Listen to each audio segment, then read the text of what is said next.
system. And it's one of the 5 goals of the CENELEC Strategy 2030. We have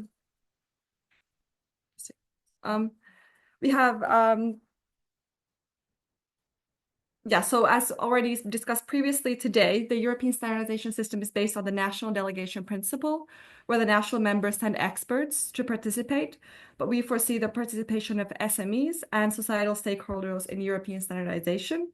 And we have specific partnerships with European associations that represent these interests. And all of this is further enforced by the Regulation 1025 that was already also discussed today, and the European Standardization Strategy. So then let's dive a little bit deeper into the Regulation 1025, just very briefly.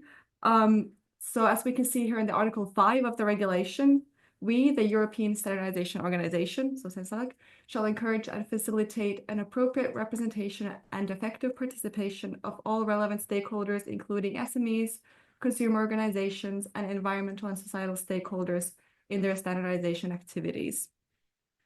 And then further on in the regulation, in the Annex III of the regulation, it specifically defines the European organizations which will represent the 4 categories of stakeholders in European standardization. And because they're listed under the Annex III of the regulation, we often refer to them as the Annex III organizations. So it lists that the European organization representing small and medium-sized enterprises in European standardization, which is SBS. Then the organization representing consumers in European standardization, which is ANEC. Then the organization representing environmental interest, which is ECOS, who we have here today. And last but not least, the organization representing social interests, which is workers' rights in European standardization, which is ETUC. And here we have just, again, to give you a little bit of an image. So the logo, so it's 1 for SMEs and 3 for societal stakeholders. So we have a long-term and great relationship and cooperation with the Annex III organizations. So there's 2 dedicated groups that have been set up underneath the CEN and CENELEC Presidential Committee, which is the SME Working Group and the Societal Stakeholder Working Group. In addition to this, the Annex III organization can also participate in CEN and CENELEC General Assemblies, policy groups, and in open sessions of the technical boards. But furthermore, Annex II organizations also partake in technical work, and they can participate in any technical committee. And because they're Annex II organizations, they don't need any specific technical committee approval to do so. So that's something important to note. Then our cooperation with the Annex III and CENELEC go beyond the Regulation 1025, and an example of this is the opinion mechanism, which grants the Annex III the right of opinion, and they can submit opinions during inquiry and formal vote. We should note that the opinion is not part of the ballot and it's not a vote. But if an Annex III organization were to leave a non-favorable opinion, that's something, it's a point of reflection for the technical committee, and it should be taken into consideration. And then we just had a little note that this used to only be applicable for the societal stakeholders, but now it was granted to SBS in September as well. So now all 4 of the Annex III organizations have the opinion right. And then I will hand it over to Amina. Thank you, Hulda. Hi, everyone. Before starting, can I ask a question quickly? Have you ever heard of one of these organizations? No. Yes? And yes, that's very good. And did you know that they were Annex III organizations? No. Yeah, that's the real problem that they have most of the time. So before sharing our experience as ECOS, I am going to start by explaining what is an Annex III organization. I'm happy that actually Catherine earlier spoke about the regulation, because it's all about the regulation. So basically, the Annex III organizations have a specific recognition thanks to this regulation. So we are in the regulation. You have Article 5 in the regulation that refers to basically the Annex III organizations, and CEN, CENELEC, and ETSI have the obligation basically to facilitate our participation in the different technical committees. We don't make money, so we are nonprofit organizations. And for that to be able to participate in the technical discussions during the standardization development, we have so European funding. So it's basically the European Commission via the AISSANI that you had earlier a session on that. We get funding to participate in the technical discussions. 2 words about ECOS. So ECOS stands for the Environmental Coalition on Standards. Yes, we are an international NGO, but our scope is really standards. How do we work? Basically, we have members. Our members are national, but also international environmental NGOs. And we work with a pool of experts. We have more than 60 experts in different fields because we work in a variety of fields. You can imagine we cannot send a plastics experts and electronics. That would be, you won't have any added value. But one point also on why is it essential that we are part of the system and why we are basically listed in the regulation. I'm trying here to put again, you remember this morning, Shinza showed the 3 levels of standardization. The ecosystem is very, very interconnected. You all know that. We've had discussions about international, homegrown standards and so on. So you see, basically the regulation only, or the specific rights that we have are mainly within the European standardization system. So we mainly participate in the CENELEC technical committees and ECOS, but we are not voting. So we are there to share the interests of the underrepresented stakeholders. Why? Because it has been noticed that via the national standardization bodies, those voices were absent. Not because they didn't want to participate, but it's often because you need resources to participate. You know that better than everyone. All those meetings, all those travels, it's a lot of work. You need money and also expertise, obviously. So the first reason is because via the national delegation, you don't have the voice of those underrepresented stakeholders, but also you have another reason, and you know it, if you participate in the international development committees, well, technical committees, you also have sometimes the voices of international, the international members of AISSANI, which sometimes contradicts or go against the European ambitions and European values. So this is why it's also very important that we are there to represent the European ambitions and the European values. But again, the national delegation principle applies at all times. It's the national standardization bodies who vote, we are there only to share the concerns, really. Now, what is our role in the European standardization system? We have 2 roles. I don't remember if it was actually Catherine who mentioned the 2 parts when you work on a harmonized standardization system, harmonized standards. So you have the standardization request development, and you have the normal standardization development in the European Standardization Organization. So the first part, we are there to advise the Commission. They always call us, we are consulted. So at the same time, when you have the standardization request going to CENELEC, we are also, so the Commission also sends the standardization request to us to get our opinion and recommendation. Every year for the annual union work program, we are also consulted to help the Commission prioritize the different elements. And then at the technical side, so here, Hulda mentioned it, we are part of the different technical committees and working groups, and we are sometimes in some governing bodies. Now, just to give you exactly where do we participate, this is the flowchart that was presented earlier. So we are there at the annual union work program, when you have the first consultation of the draft of standardization requests. We are also at the committee on standards. So basically, we are sharing also our recommendations and opinions with the member states who are sitting in the committee on standards. And then in the standardization process. Here again, I think it's important to emphasize on what Hulda said about this opinion mechanism. Again, we don't have any right to vote, but this opinion mechanism allows us to, so if, for example, so we participate as experts in the technical committees and in the working groups. If our concerns and during the discussions, you're not taking into account our concerns, or you do not at least address the concerns, then this is a mechanism that can allow us to escalate at least the concerns to BT, for example.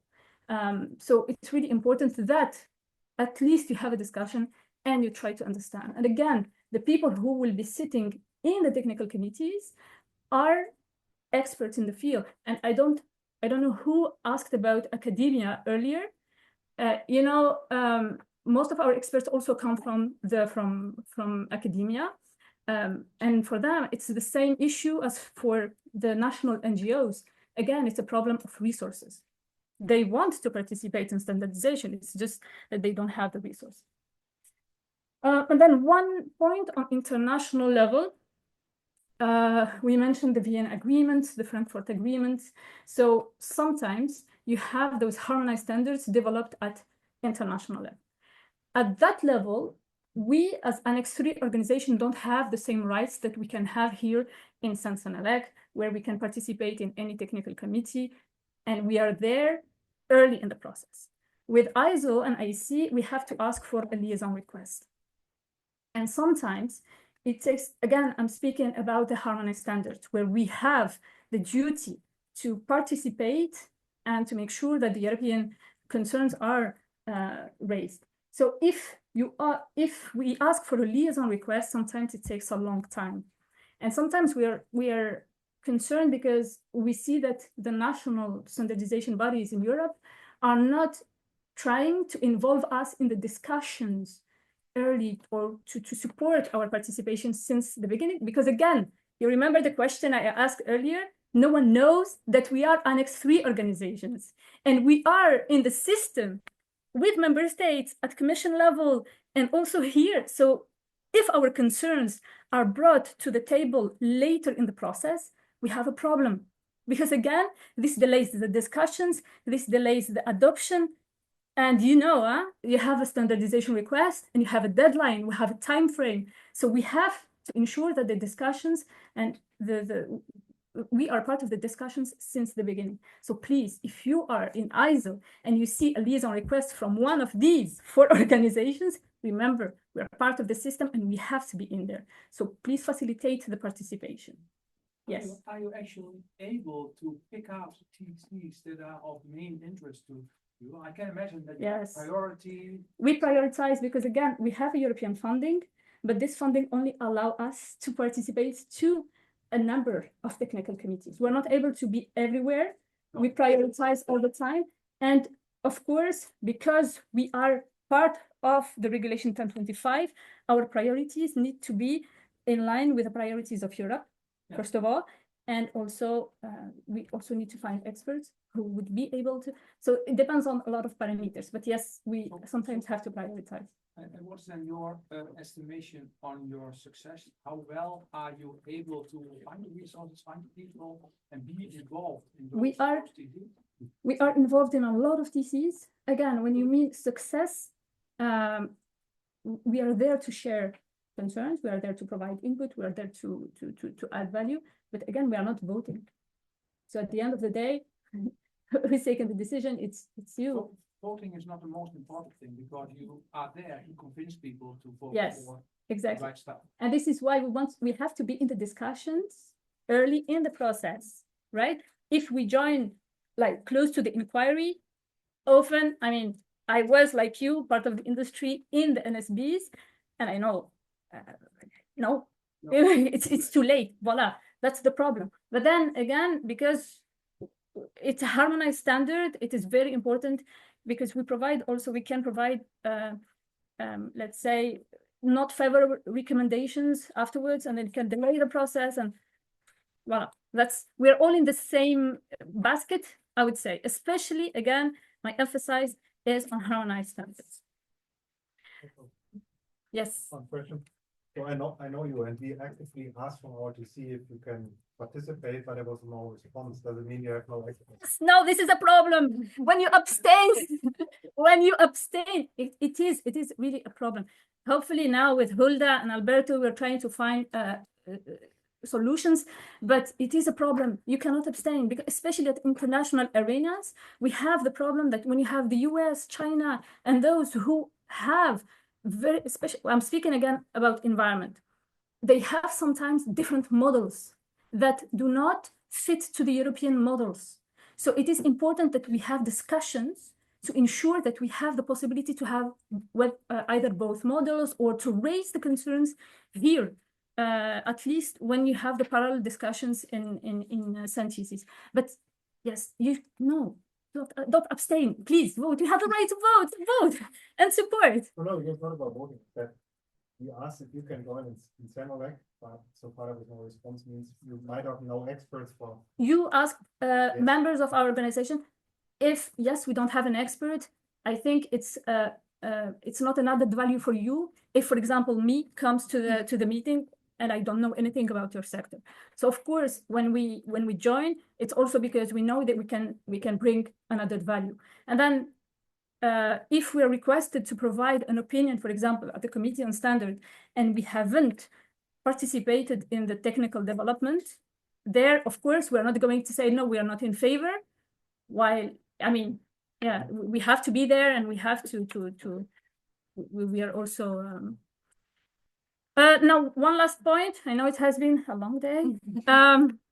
I just wanted to share with you a few examples of collaboration, some good, some less good, but just to show you that if we are there since the beginning, then things can go very, very smooth.